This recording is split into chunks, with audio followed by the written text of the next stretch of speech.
One problem I used to face while studying was my resources were literally everywhere. My notes were on Google Drive, my study playlists were on YouTube, and the useful website links were somewhere else. So I found a really simple trick that helped me organize everything in one place. Hey everyone, welcome back to my channel. So if you're someone who likes to keep his study system organized, this video might help you.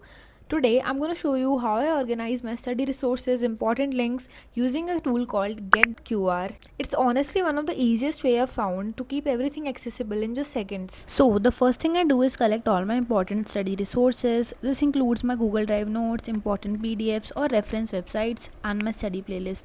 All I have to do is open GetQR, paste the link of my notes or resource, and within seconds it generates a QR code that anyone can scan. What I actually like about GetQR is that it's not just a basic QR generator. You can customize the QR code to make it look more aesthetic and organized. For example, I can change the colors of the QR code, add frames, adjust the style, and design it in a way that it matches my study aesthetics. This is really useful, especially if you're printing QR codes for notebooks or sharing them online. I can actually print these QR codes and paste them inside my notebook or study planner, so whenever I'm revising or studying, I just scan the QR code with my phone and my notes or resources open instantly.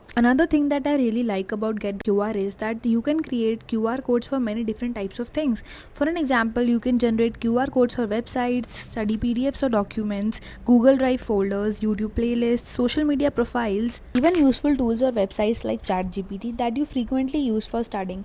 That means any link or resource that you want quick access to can be turned into a QR code.